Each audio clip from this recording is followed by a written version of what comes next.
So I'm looking at, you'll notice that the title is Valuation of Disruption. We're not here to talk about how you're going to make a global claim. When I was contracting, I understood what delay was.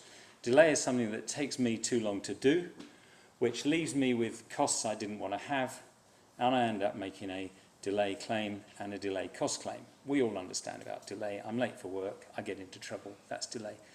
Disruption, when I was a subcontractor, was everything I couldn't work out. You know, I'd lost this much money, I could put this much down to delays. Well, I must have been disrupted then. So here we go. Now, what I've learned since then is that's not. That it's good. You can work that way if you wish. But the prospect now, when we're looking at disruption claims, is to consider something, it's in the slides. The SCL did a good definition which said, look, disruption, we're going to say, is about loss of productivity. So delay is about I've run out of time, I've lost time. Disruption, we're going to say, we're going to look at loss of productivity. And I'd recommend to you that if you're trying to work things through, you try to think clearly, am I talking about I've lost some time? Or am I talking about I've lost some productivity of my equipment? I didn't get out of my men, my machinery, what I anticipated.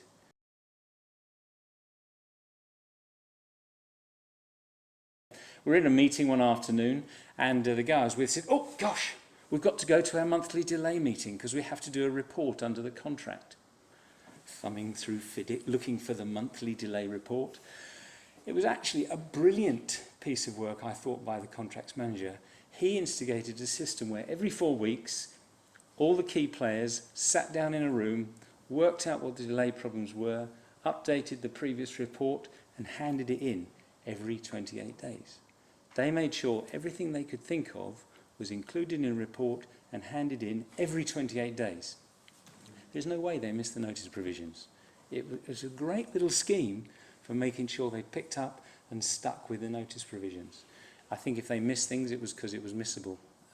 So there's a little thing just to put in, is a way to administer. Have a 4-weekly delay meeting and a regular, tell the client, the employer, I'll reporting to you delays every 28 days because you've asked me to under the contract.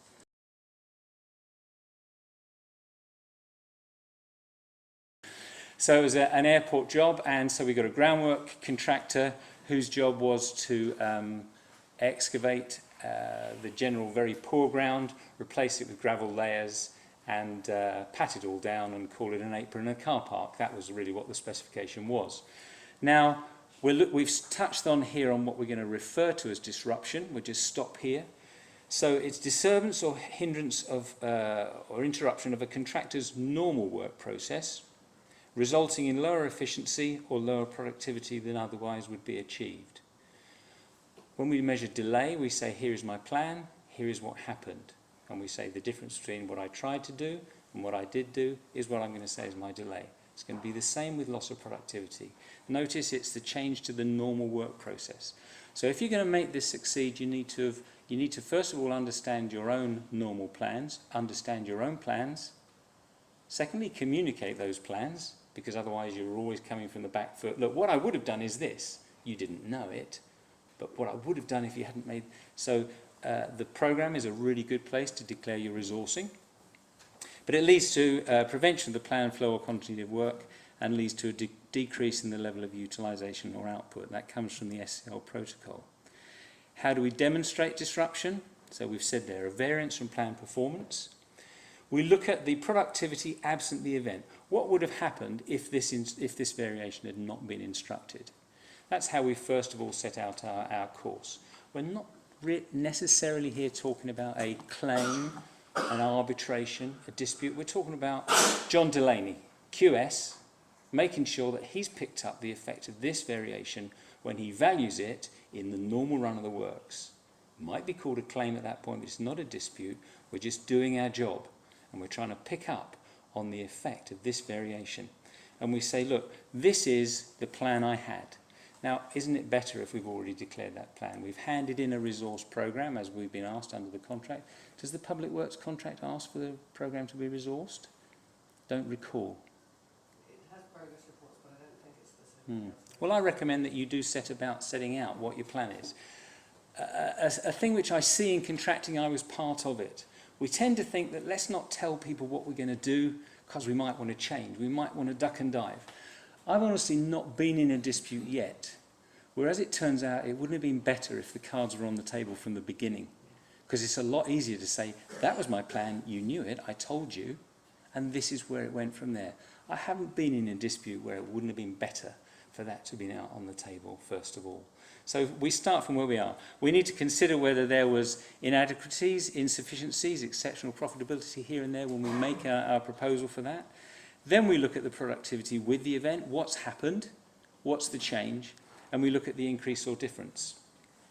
Now, a second example here of the kind of thing I'm covering, I was on a job in Poland. What's my finish time, Paul, please? 10 o'clock. 10 o'clock.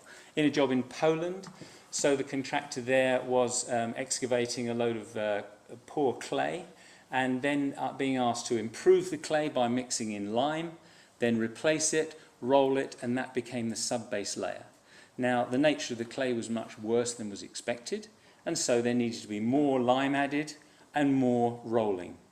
What actually happened when we looked at the job retrospectively, the QS put in for some more lime, he put in for some more passes of the roller, just said, well, there were supposed to be 5 passes, now there's 7 passes, proportioned up. What he didn't notice is that across the job, and because the nature of the job and the timing, they needed nearly twice as many rollers, twice as much equipment on the job. So he needed to factor up by doubling the price for within the rates for the rollers. He missed that. Why? Because he only looked focused at the specific variation.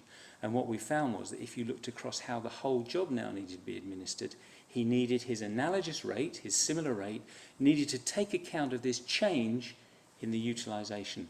And that's where we're going. And we're looking at what's the actual effect, and it's built into your early parts. Typically, we can do a cost or rate-based thing. Here we go. This is these 3 rules. Comes up under most contracts. It can be you must value the variation at the rates in the bill. It's the same. Do it. Next favoured one is something based on the rates in the bill, please. And last one will be a fair valuation, which typically ends up as cost.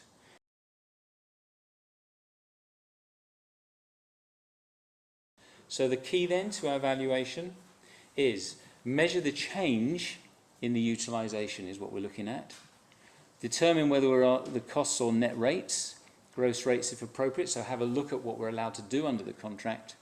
And what we are fundamentally looking at is maintain the principles inherent in the original bargain. That's what we're looking at. That's what we're digging into for this analogous rates. What was there at the beginning?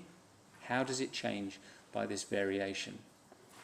So I think the lesson really is, the way to apply this within work is to know your rate breakdown. Try to make sure you've worked out the difference between just that rate breakdown and what's going to happen in the works. They're not always the same. QS says, I've only got 4 excavators. The project says, you can have whatever you like, mate. I need 5. That's what the job needs. Now, what we've got to do is make sure then that our variations pick up on that and make use of the change from 5 to maybe 6 that the employer's pushing us to. We need to understand our own program and our rate breakdown interaction, and then work with the variations to seek this kind of change. So that then is on valuing disruption.